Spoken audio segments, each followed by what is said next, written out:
In 2019, England played a test match against Ireland prior to their Ashes series against Australia, and it's safe to say it went really well for them. Huge appeal, ungiven.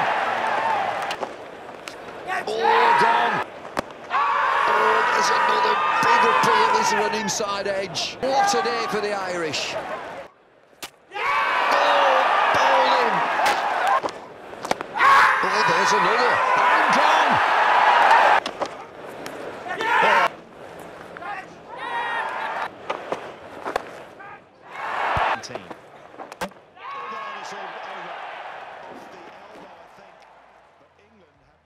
England, a giant of Test cricket, bowled out for 85 by a team playing just their second Test match. The scenes were crazy, and Ireland were well and truly in for a chance of shocking one of the best teams in the format. A great spell of bowling by Chris Woakes in the final innings saw England win the Test match.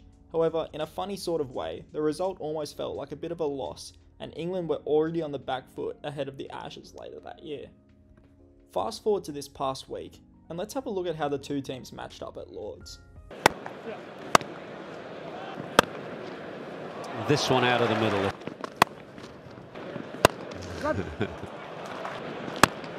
On to the honours board he goes. What? Oh, shot. Down the pitch, down the ground. The first Test double hundred for Ollie Pope, and what a way to do it, and what a place to get it.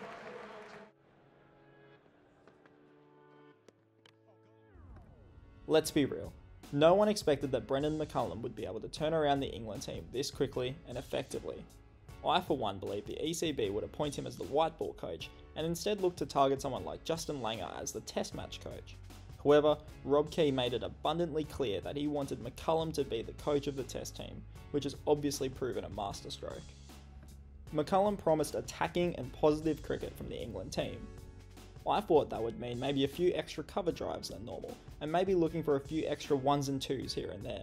But no, McCullum wanted England to literally play a T20 style of cricket in a Test match with no shortage of ramps, switch hits and hacks down the ground to go round. After 18 months of utter dominance, this Test match against Ireland was a chance for England to put out a massive statement ahead of the Ashes that begins later this month. So what do England do? They score 524 runs in 83 overs of cricket, scoring at nearly 7 per over. Those are numbers that if I got in a video game, I would probably think I need to turn up the difficulty. But no, England are doing this in the most challenging arena the game has to offer, and they are doing it in every single Test match they are playing.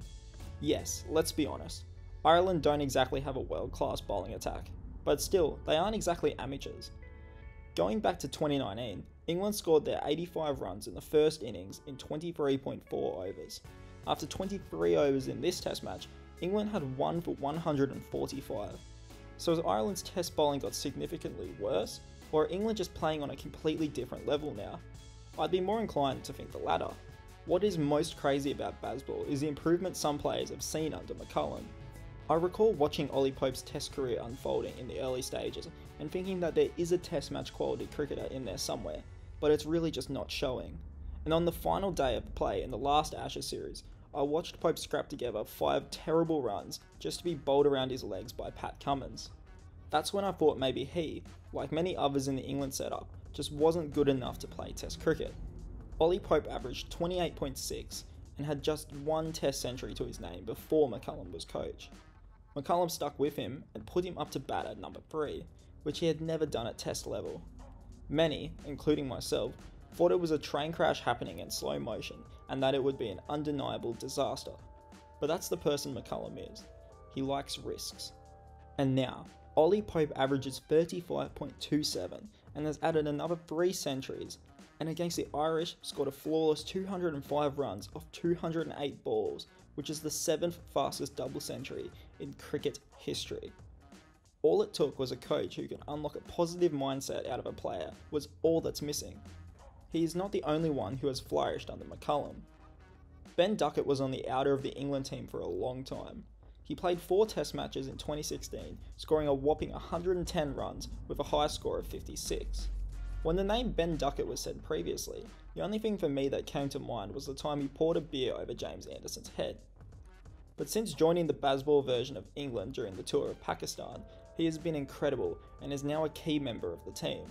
I still had doubts about how he would play in England, and well, he put those to bed for now after his performance against Ireland. What has been lost during the media in this era for England cricket is how well they have bowled as well. England have taken 20 wickets in every single test match since McCullum took over. Even prior to BAZBALL, when England relied so heavily on their bowlers, they were struggling at times to bowl teams out. A lot of that comes down to the captaincy of Ben Stokes. Joe Root was a good captain for England, but at times it seemed he lacked the creativity or the willingness to go in for the kill like Stokes has. In Pakistan, on probably the 3 flattest wickets in world cricket, England managed to get all 60 wickets. In comparison, in Australia's corresponding series, Pat Cummins' men could only muster 41 despite winning the series. England's newfound depth of bowlers has also helped the case, as they no longer rely on Broad and Anderson in overcast conditions as they have prior. Ollie Robinson, Matthew Potts, Mark Wood have all seen improvement under Stokes, with players such as Chris Wokes and Josh Tongue both waiting in line behind them. Jack Leach has even improved massively with Stokes. Leach was quite frankly bullied by oppositions prior to Stokes, but is now a key member in the side. McCullum is to thank for all of this. He has flicked a switch in the England dressing room that no one knew was there, and heading into the Ashes, there appears to be minimal chinks in England's armour. But there are some there.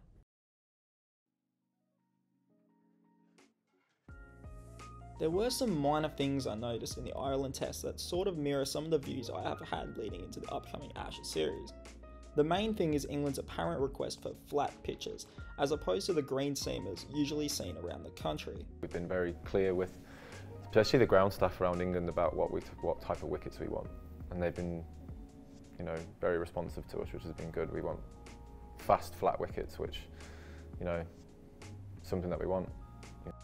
After England's success on these types of wickets in the UK last year, as well as in Pakistan, Stokes, as well as the England management, must perceive that the flatter wickets will help their attacking playstyle. Now, if you watched my reviews of the India series, you'll know I am strongly against captains and team staff having an impact on the nature of cricket pitches.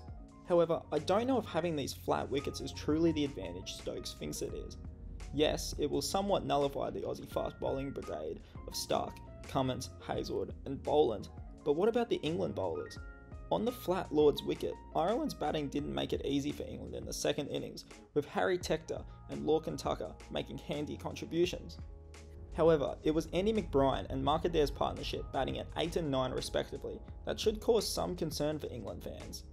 England's bowlers did struggle during that 163 run stand, and these guys aren't even Ireland's main batsmen. What happens if Labuschagne, Khawaja, Smith or even Head and Green get in on those type of wickets and go big? That's what makes this Ashes series so fascinating. No matter which way the pitches play, both teams will be in the game for every single minute of every single match, and I can't wait to watch it. Australia is the big test for BAZBALL, as they have the most complete bowling attack of any team they have faced thus far, but it also has worked against every single team England has faced so far, so all signs seem to be leading towards it working again. England have made the first big statement ahead of the series. Now it's time to see what Australia can do against India at the Oval later this week.